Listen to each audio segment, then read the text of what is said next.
열왕기하 6장. 예언자 수련생들이 엘리사에게 말하였다. 보십시오.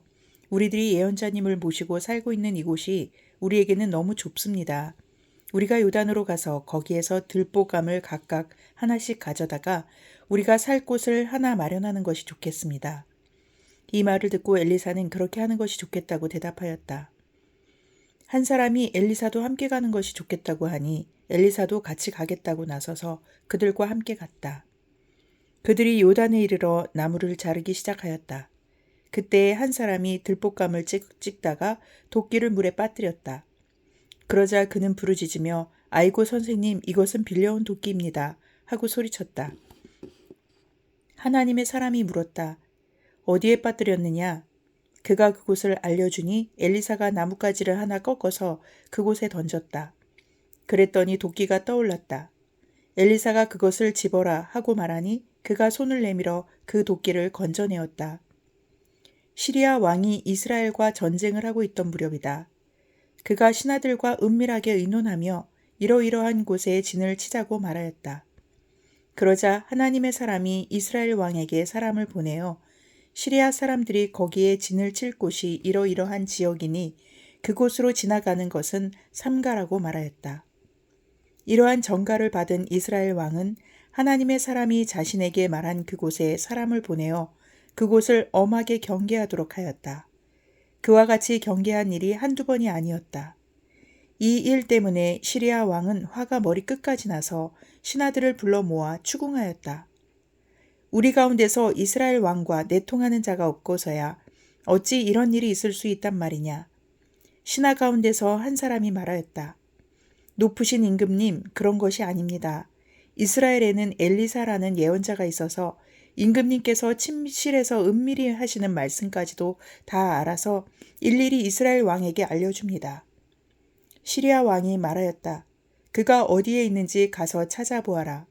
내가 사람을 보내어 그를 붙잡을 것이다. 어떤 사람이 그 예언자가 도단에 있다고 왕에게 보고하였다. 왕은 곧 그곳에 기마와 병거와 중무장한 강한 군대를 보내어서 밤을 틈타 그 성읍을 포위하였다. 하나님의 사람의 시종이 아침에 일찍 일어나서 밖으로 나가보니 강한 군대가 말과 병거로 성읍을 포위하고 있는 것이 아닌가. 그 시종이 엘리사에게 와서 이 사실을 알리면서 걱정하였다. 큰일이 났습니다, 선생님. 어떻게 하면 좋습니까? 엘리사가 말하였다. 두려워하지 말아라. 그들의 편에 있는 사람보다는 우리의 편에 있는 사람이 더 많다. 그렇게 말한 다음에 엘리사는 기도를 드렸다. 주님, 간구하오니 저 시종의 눈을 열어주셔서 볼 수 있도록 해주십시오. 그러자 주님께서 그 시종의 눈을 열어주셨다. 그가 바라보니 온 언덕에는 불말과 불수레가 가득하여 엘리사를 두루 에워싸고 있었다. 시리아 군대들이 산에서 엘리사에게로 내려올 때에 엘리사가 주님께 기도하였다. 주님, 이 백성을 쳐서 눈을 멀게 해주시기를 간구합니다. 그러자 주님께서는 엘리사의 말대로 그들을 쳐서 눈을 멀게 하셨다. 엘리사가 그들에게 말하였다. 이 길은 당신들이 가려는 길이 아니며 이 성읍도 당신들이 찾는 성읍이 아니니 나를 따라오시오. 내가 당신들이 찾는 그 사람에게로 데려다 주겠소. 이렇게 하여 엘리사는 그들을 사마리아로 데리고 갔다. 그들이 사마리아에 들어서자 엘리사가 주님, 이들의 눈을 열어 보게 해 주십시오 하고 기도하였다. 주님께서는 그들의 눈을 열어주셨다. 그들은 비로소 자기들이 사마리아 한가운데 있는 것을 알게 되었다. 이스라엘 왕이 그들을 보고 엘리사에게 말하였다. 이스라엘의 아버지께서는 말씀해 주십시오. 그들이 눈을 뜨고 보게 되면 쳐서 없애버려도 됩니까? 엘리사가 말하였다. 쳐서는 안 됩니다. 그들을 칼과 활을 가지고 사로잡았습니까? 어찌 임금님께서 그들을 쳐 죽이시겠습니까? 차라리 밥과 물을 대접하셔서 그들이 먹고 마시게 한 다음에 그들의 상전에게 돌려보내신 편이 좋겠습니다. 그리하여 왕이 큰 잔치를 베풀어서 그들에게 먹고 마시게 한 다음에 그들을 보내니 그들이 자기들의 상전에게로 돌아갔다. 그로부터 시리아의 무리들이 다시는 이스라엘 땅을 침략하지 못하였다. 그러나 그런 일이 있은 지 얼마 뒤에 시리아 왕 베나닷이 또다시 전군을 소집하여 올라와서 사마리아를 포위하였다. 그들이 성을 포위하니 사마리아 성 안에는 먹거리가 떨어졌다. 그래서 나귀 머리 하나가 은 80세겔에 거래되고 비둘기똥 4분의 1 값이 은 5세겔에 거래되는 형편이었다. 어느 날 이스라엘 왕이 성벽 위를 지나가고 있을 때에 한 여자가 왕에게 부르짖었다. 높으신 임금님, 저를 좀 살려주십시오. 왕이 대답하였다. 주님께서 돕지 않으시는데 내가 어찌 부인을 도울 수가 있겠소? 내가 어찌 타작마당에서 곡식을 가져다 줄 수가 있겠소? 포도주 틀에서 술을 가져다 줄 수가 있겠소? 도대체 무슨 일로 그러오? 그 여자가 말하였다. 며칠 전에 이 여자가 저에게 말하기를 내 아들을 내놓아라. 오늘은 내 아들을 잡아서 같이 먹고 내일은 내 아들을 잡아서 같이 먹도록 하자 하였습니다. 그래서 우리는 우선 제 아들을 삶아서 같이 먹었습니다. 다음 날 제가 이 여자에게 내 아들을 내놓아라. 우리가 잡아서 같이 먹도록 하자 하였더니 이 여자가 자기 아들을 숨기고 내놓지 않습니다. 왕은 이 여자의 말을 듣고는 기가 막혀서 자기의 옷을 찢었다. 왕이 성벽 위를 지나갈 때에 백성들은 왕이 겉옷 속에 베옷을 입고 있는 것을 보았다. 왕이 저주받을 각오를 하고 결심하며 말하였다. 사밧의 아들 엘리사의 머리가 오늘 그대로 붙어 있다면 하나님이 나에게 벌 위에 더 벌을 내리신다 하여도 달게 받겠다. 그때 엘리사는 원로들과 함께 자기 집에 앉아 있었다. 왕이 전령을 엘리사에게 보냈다. 그 전령이 이르기 전에 엘리사가 원로들에게 말하였다. 여러분은 살인자의 아들이 나의 머리를 베려고 사람을 보낸 것을 알고 계십니까? 전령이 오거든 문을 단단히 걸어 잠그고 그를 들어오지 못하게 하십시오. 그를 보내놓고 뒤따라오는 그 주인의 발자국 소리가 벌써 들려오고 있지 않습니까? 엘리사가 원로들과 함께 말하고 있는 동안에 왕이 엘리사에게 와서 말하였다. 우리가 받은 이 모든 재앙을 보시오. 이런 재앙을 주님께로부터 왔는데 내가 어찌 주님께 우리를 도와주시기를 기다리겠소. 열왕기하 7장. 엘리사가 말하였다. 주님의 말씀을 들으십시오. 주님께서 이렇게 말씀하셨습니다. 내일 이맘때쯤에 사마리아 성문 어귀에서 고운 밀가루 한 스아를 한 세겔에 사고 보리 2수아를 한 세겔에 살 수 있을 것이다 하셨습니다. 그러자 왕을 부축하고 있던 시종무관이 하나님의 사람에게 대답하였다. 비록 주님께서 하늘에 있는 창고 문을 여신다고 할지라도 어찌 그런 일이 일어날 수 있겠습니까? 엘리사가 말하였다. 당신은 분명히 그런 일이 생기는 것은 눈으로 직접 볼 것이오. 그렇지만 당신이 그것을 먹지는 못할 것이오. 그 무렵에 나병 환자 4사람이 성문 어귀에 있었는데 그들이 서로 말을 주고받았다. 우리가 어찌하여 여기에 앉아서 죽기만을 기다리겠느냐. 성 안으로 들어가 봐도 성 안에는 기근이 심하니 먹지 못하여 죽을 것이 뻔하고 그렇다고 여기에 그대로 앉아 있어 봐도 죽을 것이 뻔하다. 그러니 차라리 시리아 사람의 진으로 들어가서 항복하자. 그래서 그들이 우리를 살려주면 사는 것이고 우리를 죽이면 죽는 것이다. 그리하여 그들은 황혼 무렵에 일어나서 시리아 진으로 들어갔는데 시리아 진의 끝까지 가보았지만 어찌된 일인지 그곳에는 한 사람도 보이지 않았다. 주님께서 시리아 진의 군인들에게 병거 소리와 군마 소리와 큰 군대가 쳐들어오는 소리를 듣게 하셨기 때문에 시리아 군인들은 이스라엘 왕이 그들과 싸우려고 해쪽 속의 왕들과 이집트의 왕들을 고용하여 자기들에게 쳐들어온다고 생각하고는 황혼역에 일어나서 장막과 군마와 나귀들을 모두 진에 그대로 남겨놓은 채 목숨을 건지려고 도망하였던 것이다. 이들 나병 환자들이 적진의 끝까지 갔다가 한 장막 안으로 들어가서 먹고 마신 뒤에 은과 금과 옷을 가지고 나와서 숨겨두고는 또 다른 장막으로 들어가서 거기에서도 물건을 가지고 나와 그것도 역시 숨겨두었다. 그런 다음에 그들은 서로 말하였다. 우리들이 이렇게 하는 것은 올바른 일이 아니다. 오늘은 좋은 소식을 전하는 날이다. 이것을 전하지 않고 내일 아침 해 뜰 때까지 기다린다면 벌이 오히려 우리에게 내릴 것이다. 그러니 이제 왕궁으로 가서 이것을 알리도록 하자. 그리하여 그들은 성으로 돌아와 문지기들을 불러서 알려주었다. 우리들은 지금 시리아 진에서 오는 길인데 그곳엔 사람은커녕 인기척도 없으며 다만 말과 나귀만 묶여 있을 뿐 장막도 버려진 채 그대로 있습니다. 이 말을 들은 성문지기들은 기뻐 소리치며 왕궁에 이 사실을 보고하였다. 왕은 밤중에 일어나서 신하들과 의논하였다. 시리아 사람들이 우리에게 이렇게 한 것이 무슨 뜻이겠소? 내 생각에는 그들이 분명 우리가 못 먹어 허덕이는 줄 알고 진영을 비우고 들에 숨어 있다가 우리가 성 밖으로 나오면 우리를 생포하고 이 성 안으로 쳐들어오려고 생각한 것 같소. 그러자 신하 가운데 하나가 의견을 내놓았다. 이 성 안에 아직 남아있는 5필의 말은 이 성 안에 남아있는 이스라엘 모든 사람의 운명과 마찬가지로 어차피 굶어 죽고야 말 것이니 이 말에 사람을 태워 보내어서 경찰이나 정찰이나 한번 해보시는 것이 어떻겠습니까? 그래서 그들이 말 2필 끄는 병거를 끌어내니 왕은 그들을 시리아 군의 뒤를 쫓아가도록 내보내면서 가서 알아보라고 하였다. 그들이 시리아 군대를 뒤따라 요단강까지 가보았지만 길에는 시리아 사람들이 급히 도망치느라 던져버린 의복과 군 장비만 가득하였다. 군인들은 돌아와서 이 사실을 왕에게 보고하였다. 그러자 백성들은 밖으로 나가서 시리아 진영을 약탈하였다.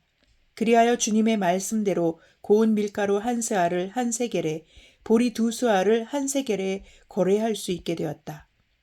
그래서 왕은 자신을 부축한 그 시종무관을 성문 관리로 임명하였다. 그러나 백성이 성문에서 그를 밟아 죽였는데 왕이 그의 부축을 받으며 하나님의 사람을 죽이려고 왔을 때에 하나님의 사람이 예언한 그대로 그가 죽은 것이다. 그때에 하나님의 사람이 왕에게 말하였다. 내가 내일 이맘때쯤이면 사마리아 성 어귀에서는 보리 2스아를 1세겔에 고운 밀가루 1스아를 1세겔에 거래할 것이라고 말하였을 때에 그 시종무관은 하나님의 사람에게 비록 주님께서 하늘에 있는 창고문을 여신다고 할지라도 어찌 이런 일이 일어날 수 있겠느냐 하고 큰 소리를 쳤습니다. 그래서 내가 말하기를 당신은 분명히 그런 일이 생기는 것을 눈으로 직접 볼 것이요. 그렇지만 당신이 그것을 먹지는 못할 것이요. 하고 말하였습니다. 그래서 그에게 이런 일이 일어나게 된 것이며 그가 성문 어귀에서 백성에게 짓밟혀 죽은 것입니다. 열왕기하 8장. 엘리사가 이전에 한 여인의 죽은 아들을 살려준 일이 있었는데 그 아이의 어머니에게 이렇게 말했었다. 부인은 가족을 데리고 이곳을 떠나서 가족이 몸부쳐 살만한 곳으로 가서 지내시오. 주님께서 기근을 명하셨기 때문에 이 땅에 7해 동안 기근이 들 것이오. 그 여인은 하나님의 사람이 한 그 말을 따라서 온 가족과 함께 7해 동안 블레셋 땅에 가서 몸부쳐 살았다. 7해가 다 지나자 그 여인은 블레셋 땅에서 돌아와 자기의 옛 집과 밭을 돌려달라고 호소하려고 왕에게로 갔다. 마침 그때의 왕은 하나님의 사람의 시종인 게하시와 이야기를 나누고 있었다. 왕이 게하시에게 엘리사가 한 큰 일들을 말해달라고 하였다. 그래서 게하시는 왕에게 엘리사가 죽은 사람을 살려준 일을 설명하고 있었다. 바로 그때에 엘리사가 아들을 살려준 그 여인이 왕에게 와서 자기의 집과 밭을 돌려달라고 호소한 것이다. 게하시는 높으신 임금님, 이 여인이 바로 그 여인입니다. 그리고 이 아이가 엘리사가 살려준 바로 그 아들입니다. 하고 말하였다. 왕이 그 여인에게 그것이 사실인지를 묻자 그 여인은 사실대로 왕에게 말하였다. 왕은 신하 한 사람을 불러서 이 여인의 일을 맡기며 명령을 내렸다. 이 여인의 재산을 모두 돌려주고 이 여인이 땅을 떠난 그날부터 지금까지 그 밭에서 난 소출을 모두 돌려주어라. 엘리사가 다마스쿠스에 갔을 때에 시리아 왕 베나닷은 병이 들어 있었는데 어떤 사람이 왕에게 하나님의 사람이 이곳에 와 있다는 소식을 전하였다. 왕이 하사엘에게 말하였다. 예물을 가지고 가서 하나님의 사람을 만나시오. 그리고 그에게 내가 이 병에서 회복될 수 있겠는지를 주님께 물어보도록 부탁을 드려주시오.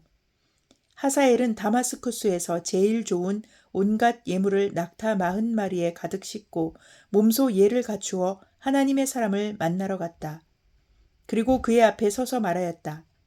예언자님의 아들 같은 시리아 왕 베나닷이 나를 예언자님에게 보냈습니다. 왕은 자신이 이 병에서 회복되겠는가를 여쭈어 보라고 하였습니다. 엘리사가 그에게 말하였다. 가서 왕에게는 회복될 것이라고 말하시오. 그러나 주님께서는 그가 반드시 죽을 것이라고 내게 계시해 주셨소. 그런 다음에 하나님의 사람은 하사엘이 부끄러워 민망할 정도로 얼굴을 쳐다보다가 마침내 울음을 터뜨렸다. 그러자 하사엘이 예언자님 왜 우십니까? 하고 물었다. 엘리사는 다음과 같이 말하였다. 나는 그대가 이스라엘 자손에게 어떤 악한 일을 할지를 알기 때문이오. 그대는 이스라엘 자손의 요새에 불을 지를 것이고 젊은이들을 칼로 살해하며 어린아이들을 메어쳐 죽일 것이고 임신한 여인의 배를 가를 것이오. 하사엘이 물었다. 그러나 걔보다 나을 것이 없는 나 같은 사람이 어떻게 그런 엄청난 일을 저지를 수 있겠습니까? 그러자 엘리사가 말하였다. 주님께서 그대가 시리아 왕이 될 것을 나에게 계시하여 주셨소. 그는 엘리사를 떠나서 왕에게로 돌아갔다. 베나닷 왕이 그에게 물었다. 엘리사가 그대에게 무엇이라고 말하였소? 그가 대답하였다. 엘리사는 왕께서 틀림없이 회복될 것이라고 말하였습니다. 그 다음날 하사엘은 담요를 물에 적셔서 베나닷의 얼굴을 덮어 그를 죽였다. 하사엘이 베나닷의 뒤를 이어 시리아의 왕이 되었다. 이스라엘 왕 아합의 아들 요람 제5년에 여호사밧이 아직도 유다의 왕일 때에 여호사밧의 아들 여호람이 다스리기 시작하였다. 그는 32살의 왕이 되어 8해 동안 예루살렘에서 다스렸다. 그는 아합의 딸을 아내로 맞아들였기 때문에 아합 가문이 한 대로 이스라엘 왕들이 간 길을 갔다.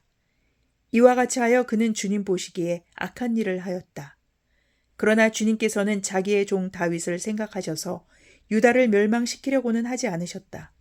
주님께서는 이미 다윗과 그의 자손에게서 왕조의 등불이 영원히 꺼지지 않게 하시겠다고 약속하셨기 때문이다. 여호람이 다스린 시대에 에돔이 유다의 통치의 반기를 들고 자기들의 왕을 따로 세웠다. 그래서 여호람은 모든 병거를 출동시켜 사일로 건너갔다가 그만 에돔 군대에게 포위를 당하고 말았다.